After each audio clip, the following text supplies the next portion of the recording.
안녕하세요. 8월 19일 월요일 매일 성경 말씀 산책 예레미야 51장 11절에서부터 19절까지 말씀입니다. 화살을 갈며 둥근 방패를 준비하라. 여호와께서 메대 왕들의 마음을 부추기사 바벨론의 멸하기로 뜻하시나니 이는 여호와께서 보복하시는 것 곧 그의 성전을 위하여 보복하시는 것이라. 바벨론 성벽을 향하여 깃발을 세우고 튼튼히 지키며 파수꾼을 세우며 보병을 매복시켜 방비하라. 이는 여호와께서 바벨론 주민에 대하여 말씀하신 대로 계획하시고 행하심이로다. 많은 물가에 살면서 재물이 많은 자여, 내 재물을 한개 곧 내 끝이 왔도다. 만군의 여호와께서 자기의 목숨을 두고 맹하시되 내가 진실로 사람을 메뚜기같이 내게 가득하게 하리니 그들이 너를 향하여 환성을 높이리라 하시도다.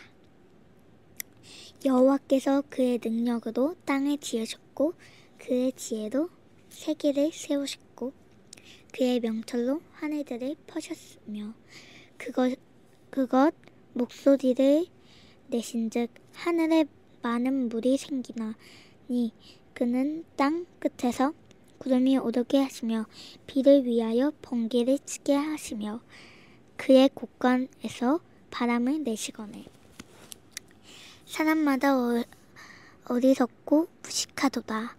금 장색마다 자기가 만든 신상으로 말미암아 수치를 당하나니 이는 그 부어 만든 우상은 거짓이요 그 속에 생기가 없습니다.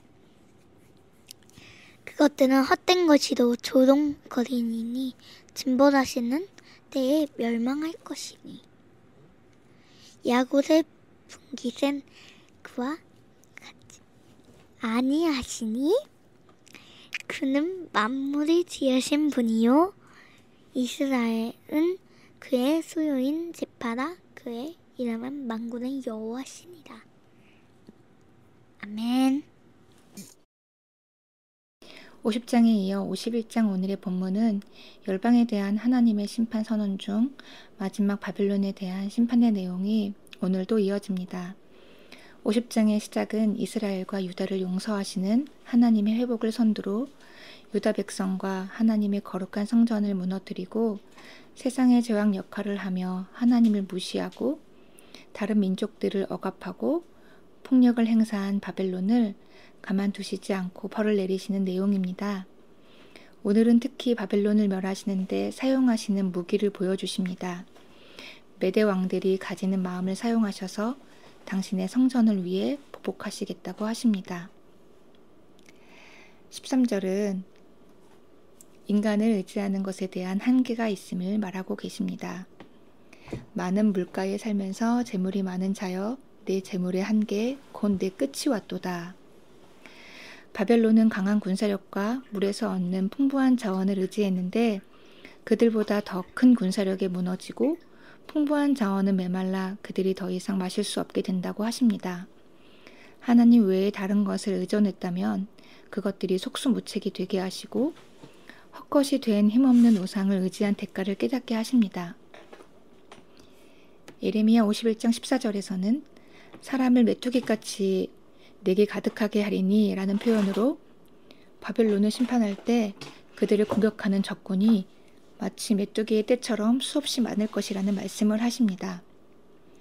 이 구절은 바벨론의 멸망이 확실하며 많은 군사들이 바벨론을 침략하고 그들을 둘러싸게 될 것을 상징적으로 표현한 것입니다. 이는 바벨론이 하나님 앞에서 저지른 죄악에 대한 보복으로 그들이 피할 수 없는 심판을 받게 될 것을 강조합니다. 이들이 의지한 물과 힘이 그들을 살리는 것이 아니라 여호와께서 그의 목소리를 내시어 하늘에 물이 많이 생긴다 하십니다. 땅끝에서 구름을 모으시며 비를 위해 번개를 치고 곳간에서 바람을 내시는 전능자 하나님이 모습을 드러내십니다. 사람들은 어리석고 무식해서 자기들이 만든 신상으로 말미암아 바벨론처럼 헛되고 조롱거리가 된다고 말씀하시며 주님이 징벌하시는 때 모두 멸망할 것들이라고 말씀하십니다. 이스라엘인 솔로몬이 죽은 뒤 두 개로 나눠지고 먼저 북이스라엘이 주로 그들의 우상 숭배와 불순종 때문에 하나님께 벌을 받고 아시리아의 손에 멸망당했습니다. 북이스라엘은 하나님을 떠나 바알과 같은 이방신을 숭배하고 하나님께서 명령하신 율법을 무시했는데요. 그들은 하나님과의 언약을 저버리고 불의를 행하며 가난한 자들을 억압하는 듯 도덕적으로 타락한 삶을 살았습니다. 이러한 죄악으로 인해 하나님은 아시리아를 사용하여 북이스라엘을 심판하시고 멸망하게 하셨습니다. 자기 동족이 아픔을 경험하고도 지금의 남유다는 하나님을 거역하는 길에 서서 결국 하나님의 심판을 피할 수 없게 되었습니다.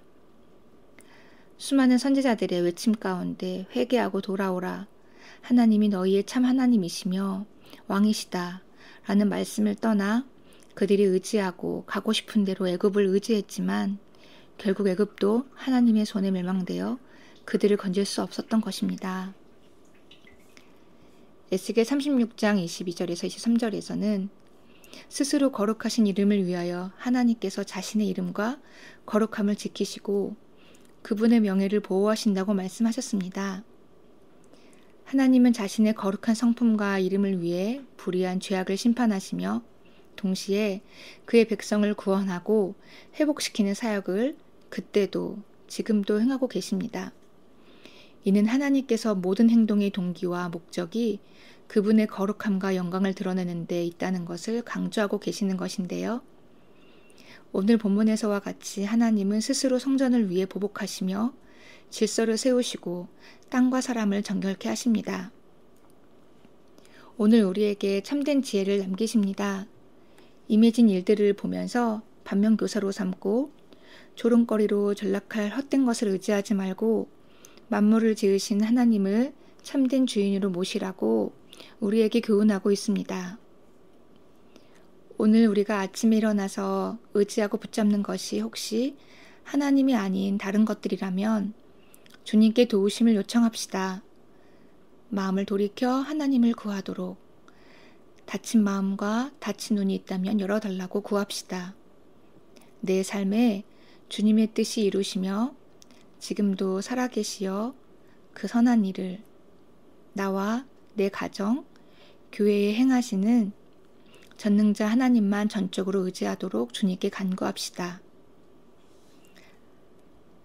성도 여러분, 기도하겠습니다. 하나님, 예레미야 29장을 통해서 우리의 왕이신 하나님께서 오늘도 말씀하십니다. 너희가 나를 찾으면 나를 만날 것이다. 너희가 온전한 마음으로 나를 찾기만 하면 내가 너희를 만나주겠다.